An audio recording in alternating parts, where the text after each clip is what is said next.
Hello Taurus, Sun, Moon, Rising, and Venus, and welcome to your reading. So Taurus, today we're going to go over your energy as well as your person's energy. We're going to see how the both of you are currently viewing this relationship and how you guys feel about it and what actions you guys plan on taking each other's direction and are moving forward. So with all that being said, Taurus, let's get started. How does Taurus currently view this relationship? All right, Taurus, let's see what's going on. So it kind of looks like you have a very, very difficult decision to make. It's basically what I'm getting. But it kind of looks like you're unsure on what you should do. You know, this decision does kind of have you feeling a little torn. I am definitely getting that. Now, this decision of yours could have a lot to do with, you know, somebody that you're in a relationship with, you know, married to, so however it resonates with you in your particular situation, but nonetheless, it kind of looks like there's a decision that you have to make. It just kind of looks like you just don't know, you know what I mean?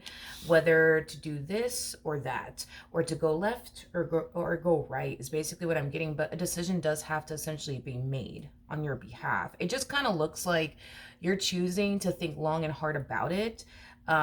Because once you do this, there is no going back is kind of what I'm getting. Once you do this, there's no going back. So it's like you're trying to think long and hard about what it is that you want to do. And once you figure out what it is that you want to do, it's something that, you know, you feel like you have to basically see through. Okay, so I do like the fact that you're not making any sort of impulsive decisions. I do like that, but let's look at this person. How does this person currently view this relationship? All right, let's see what's going on. So we have the Four of Swords, we have the Ten of Swords, and then we also have the Six of Cups out here. In regards to how this person's currently viewing this relationship, you know, this to me just kind of feels, you know, like an energy of them essentially feeling like they have zero control over what's going on here. Between you and them is basically what I'm getting. So I feel like this decision that you have to make has a lot to do with somebody who has been in your life for quite some time now, because with the Six of Cups coming out here, that's telling me that this person has been in your life for quite some time now.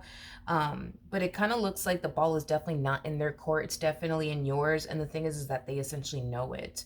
Now, with the Four of Swords to the Ten of Swords coming out here, that's kind of telling me this person doesn't really know what it is that you're going to essentially decide to basically do next. Like, they don't know if you're going to want to heal things here with them or just outright end things here with them. But they basically know, you know, that they're in a situation right now that is completely and utterly out of their control. I feel like this person's trying their hardest to not like worry.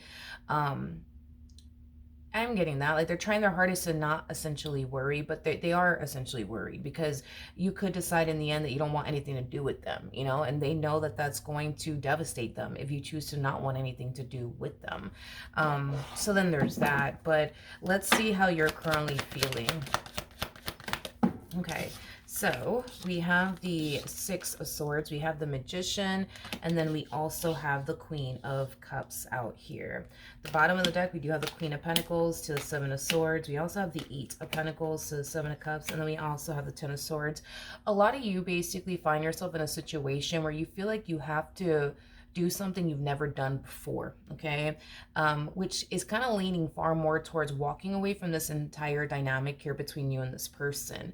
I want to focus on this energy really quickly here. This is kind of telling me that you've exhausted all of your options. You've tried everything that you could possibly think of to try to make this dynamic between the two of you work. And it kind of looks like no matter how hard you try to make this dynamic between you and this person work, it's just not working. You're constantly ending up with the same like outcome over and over and over and over and over and over again. So that's kind of telling me that you really did exhaust all of your options to the point where you can't even think of absolutely anything else you could possibly do in this dynamic that you share with this person to make this dynamic between the two of you work, because you've already thought of everything that you can think of. You've already done everything that you possibly think that you could do to try to fix things and improve things here between you and this person. So currently at the moment, you're definitely feeling like you have to do something that you've never done before, which is just you just throwing your hands up and just simply giving up and walking away from this dynamic here between the two of you and just pouring into yourself and focusing on yourself and the life that you want to manifest and create for yourself.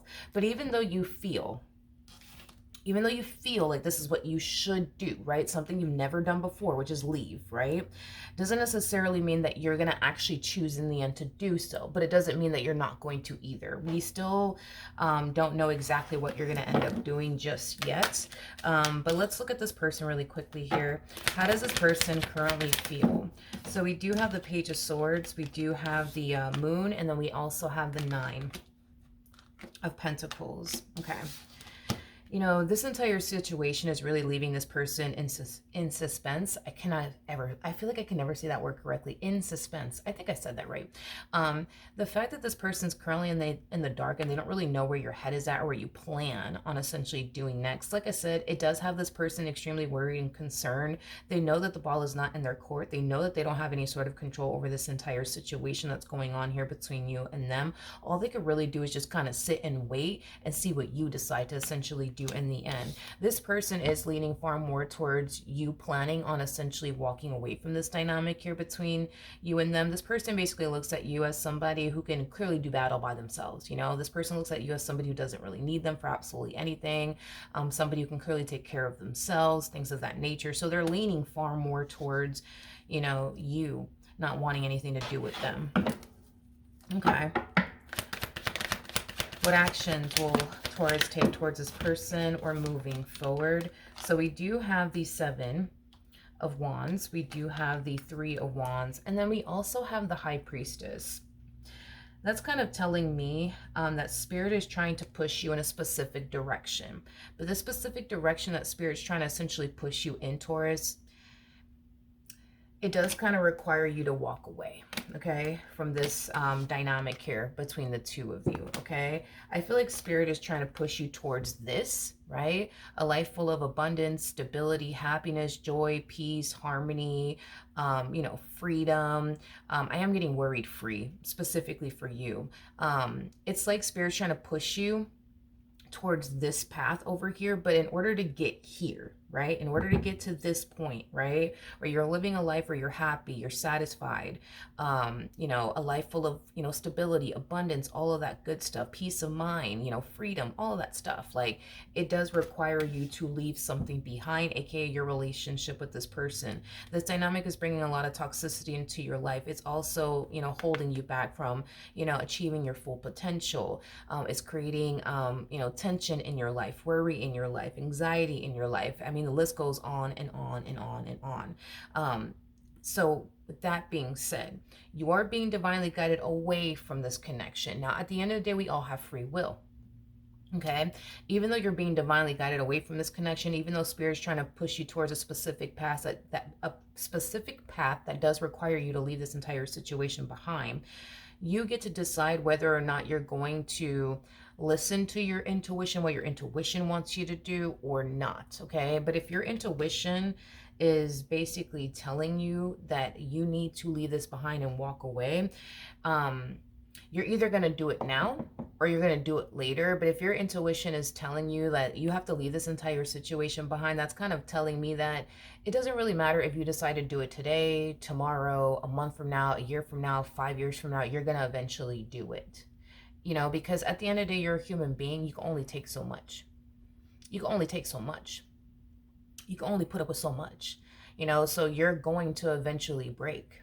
And you're gonna give in and you're gonna walk away, you know? So it's either you do it now or you do it a week from now or, you know, a year from now or 5 years from now. But the point that I'm making is because we have the High Priestess out here, that's kind of telling me that regardless if you do this now or later, you're gonna do it. You're gonna eventually end up doing it. The only difference between now and then is, well, at least if you were to walk away now, you wouldn't find yourself, you know, wasting more of your time and your energy towards a situation that appears to me is never going to essentially improve. And it's not because you're doing anything wrong on your behalf. You're dealing with somebody that refuses to change, and that's not on you. That's not on you. And it is what it is. So it's either you're going to do this now and save yourself time, or you're going to do it later and waste even more time. That's the only difference. That is literally the only difference, okay? All right. We have the Ace of Swords. We got the World. And then we also have the Strength card out here. At the bottom of the deck, we do have the Queen of Pentacles to the Wheel of Fortune. We also have the Knight of Wands, and then we also have the Three of Pentacles. Yeah, this to me just kind of feels like history continuing to essentially repeat itself here in this vicious cycle that you have going on here with this person. It's like the moment this person starts to feel like they're losing control and or grip on you, it's like this person feels like they have to come in, butter you up and call you a biscuit, tell you whatever it is that they think you want to essentially hear. I mean, the list goes on and on, but I feel like this time around, there's something about them sounding extremely convincing, because there's something about whatever it is that they're conveying to you that's matching up with their actions that's going to ultimately lead you to think and believe, oh, look, they're putting in the actual work to essentially change. Let me give you an example. Let's just say that this person, you know, has some type of addiction. Let's just say, hypothetically speaking, you know, this person could very well be telling you, you know what, I know my addiction is affecting, you know, this marriage and relationship. I'm going to go to rehab. And then they actually go to rehab. You know what I mean? There's something about things never changing, though. I keep getting that. Things are never going to change. Like, for example, if that is the issue that you guys have, where this person has some type of addiction and they turn around and tell you, you know, I'm going to go to rehab. And they go to rehab, they complete rehab, they come back out, and they're right back to square one, right? Hooked on this addiction all over again. Nothing is changing here. And this is why the High Priestess is coming out here for you, and these other cards are coming out here for you, because no matter what, okay, things are never going to essentially change, because this person's never going to make it their only mission and priority to permanently change. Like, this person's very big on changing temporarily. So that means that, you know, when this person does change temporarily, it's going to bring temporary relief into your life. It's going to bring that you know, temporary happiness into your life, temporary joy into your life. You know, like, you're aiming far more towards, you know, a permanent, you know, happily ever after with this person, you know, a permanent healthy relationship with this person. But, you know, you're battling somebody who's only capable of changing temporarily, not permanently. You see what I mean? So it's like, the reason why you were able to essentially exhaust, you know, all of your options, not the reason, the fact that you were, you know, the type of person to exhaust all of your options within this dynamic here between the two of you, it is revealing to you that no matter what you say and or do, things are going to continue to remain the same, because all this person wants to do is change temporarily, not permanently, you know. But the thing is that they're doing all this because they truly do think, and they have a lot of confidence on top of that, that if they do this, that, yeah, they're for sure going to be able to get you back. Because, I mean, come on, they're going to rehab, you know, their actions are reflecting their words are reflecting their actions. How could you not want to continue to work things out with them? How could you not want to continue to be with them? You see what I mean? But it's just, this is a temporary change. This is a temporary change.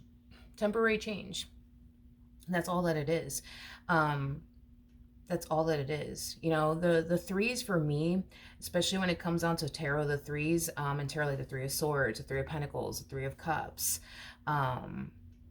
these are temporary moments, you know, like this pain that you're essentially feeling on your behalf, that's temporary. That's not a lifetime, you know, thing you're going to find yourself going through. That's temporary. You know, Three of Cups basically represents, you know, celebration, for prime example. That's just temporary. You know what I mean? That's just that all of those things are temporary. And this person has the Three of Pentacles attached to them. So that's kind of telling me that this person is doing something to try to make this dynamic between the two of you work, but they're just going to only do it temporarily. And then once they're done, you know, and they feel like they've got you right where they want you, they're going to get right back to doing whatever it is that they've been doing. And you're going to go right back to going through what you've been going through. You know what I mean? Like, they're not trying to make a permanent change here. And I think that that has been revealed to you on several different occasions. It's just a matter of, okay, are you willing to accept the reality of the situation now? And then save yourself all that time, headache, and heartache? Or are you going to do it 5 years from now and wish you would have done it today instead of 5 years from now? You know, because time is the most valuable thing you can ever give a person. It's the one thing you cannot get back. You can't ever get that back. So, you know, it's a difficult choice. Yes, but I feel like, you know, Spirit is definitely trying to guide you in the right direction. You just need to allow Spirit to guide you in the right direction. And I promise you that if you allow Spirit to guide you in the right direction, you'll find yourself in a much better place mentally, spiritually, emotionally, physically, as well as financially. But you got to allow spirit to essentially guide you. You got to allow spirit to guide you in this entire situation. Don't allow this person to the right of me to essentially guide you into making a decision, because that decision that this person is trying to guide you essentially into making is just going to furthermore affect you. It's not going to benefit you. It's not going to uplift you. It's not going to get you to where you want to be. Like, it's going to create the complete opposite. And it's like the spirit has been trying to reveal that to you. So it's either you're going to start leaning on, you know, your guides, and your spirit team to guide you in the right direction, or you're going to continue to allow this person in your life to essentially guide you and influence you into making whatever decision they think is going to ultimately benefit them, because that's what it is. Like, they're guiding you towards a particular path that's going to essentially benefit them and hurt you in the end. How is that possibly even fair for you? You see what I mean? You know, your spirit team has your back, not their back, your back. So spirit is always going to guide you in the right direction. It's just a matter of allowing spirit to do so. All right, so that's what I have for you. Hopefully the reading helped. Hopefully it resonated, and I will see you guys in your next reading. Bye.